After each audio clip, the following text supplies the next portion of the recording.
Yo, stop. Before you scroll past this video, I need you to hear me out for just 5 seconds, because what I'm about to break down could literally change the entire trajectory of the Toronto Maple Leafs for the next 5 years. We're talking about a trade scenario so wild, so absolutely jaw-dropping, that even the hardcore Leafs fans in the comments are going to be split right down the middle. Matthew Knies, Zach Werenski, one trade, one decision, and the clock is ticking on John Chayka to get this right. Stay with me, because this one is big. Welcome back to the channel, guys. If you're new here, smash that subscribe button right now, because we cover Leafs Nation daily. And on a day like today, you do not want to miss a single video. And if you're already subscribed, comment down below right now. Are you team keep Knies, or are you team make the move? I want to see where Leafs Nation stands before we even get into this. Alright, let's set the scene, because context is everything here. The Toronto Maple Leafs have had an absolutely wild offseason. New general manager John Chayka came in and immediately started turning the whole organization upside down. They traded goaltender Joseph Woll to the Philadelphia Flyers. They pulled off a sign-and-trade to grab Darren Radish from the Tampa Bay Lightning. And oh yeah, they selected Gavin McKenna first overall in the 2026 NHL Draft. A generational talent, the kind of player you build a franchise around. So already, the Leafs are looking like a completely different team from the one that disappointed us all last season. But here is where things get really interesting. Because while all of that was happening, one name has been dominating every conversation in every NHL war room, every media report, and every single Leafs fan group chat across the country. That name? Matthew Knies. Now look, before you start yelling at me in the comments, I get it. Knies is electric. He's 23 years old. He just came off a career-high 66-point season. He's big, he's fast, he's physical, he can score on any line, and GM John Chayka himself said, and I quote, "Matthew Knies is a really unique player. His blend of size and skating and skill is really hard to find." That's your own general manager saying that about a guy, and you're still entertaining trade talks? That tells you everything you need to know about just how crazy this offseason has been. But here's the thing, and this is what the casual fan is missing. Knies carries a cap hit of $7.75 million per year. He has absolutely zero no-trade protection until the final year of his deal. That means John Chayka can pick up the phone at literally any moment and ship Knies wherever he wants. And, according to NHL insider Marco D'Amico, that phone has been ringing. He wrote, and again, I'm paraphrasing because this is important, that Matthew Knies looks very much in play and that talks are intensifying. TSN's Darren Dreger went even further, saying that a number of NHL executives around the league genuinely believe the Leafs will trade Knies this offseason. Not might, will. Let that sink in for a second. The interest has come from everywhere. The Dallas Stars came calling. They needed someone to replace Jason Robertson after that whole chaotic trade saga, and sources confirmed through Frank Saravalli that Dallas and Toronto actually had real conversations.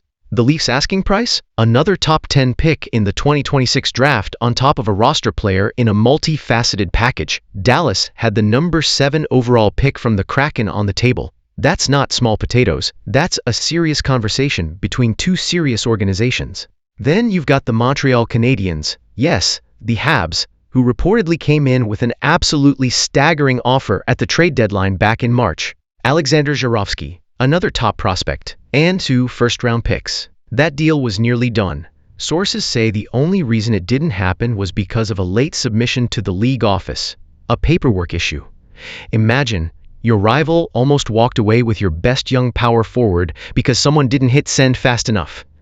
That's the kind of thing that keeps Leafs fans up at night. The Chicago Blackhawks have been monitoring the situation too. They've got Connor Bedard, and they desperately need someone who can play alongside him. And Knies fits that profile perfectly. They had the number 4 overall pick in the draft. You think they wouldn't include that in a package for a 23-year-old 66-point power forward? Think again. So yes, the market for Matthew Knies is massive. But here's the question that nobody is actually answering directly. Who comes back to Toronto in a deal that makes sense? And that, my friends, is where Zach Werenski enters the conversation. Now, Let me be crystal clear about something before I go further, because I know someone in the comments is already typing this is fake without even watching the full video. There is no confirmed, officially announced Knies for Werenski trade. What we have here is a scenario being discussed in hockey circles, something that multiple outlets have pointed to as a possibility, and one that, when you look at the logic, actually makes a scary amount of sense. So buckle up. Zach Werenski, the 2026 Norris Trophy winner. Let that title sink in. Norris Trophy winner, the best defenseman in the entire NHL, as voted by his peers. This past season, Werenski put up 22 goals and 59 assists in 75 games, over 80 points from your number one defenseman. The advanced stats are even more ridiculous. Columbus was a completely different team with Werenski on the ice versus off it, and every analyst who's looked at the numbers will tell you that he carries that entire blue line on his back. But here's where the drama kicked in. The Columbus Blue Jackets, a team that missed the playoffs, started exploring the possibility of moving Werenski to maximize their return before he potentially walks. And what followed was one of the most chaotic trade sagas we've seen in recent NHL memory. The Blue Jackets actually found a deal they liked.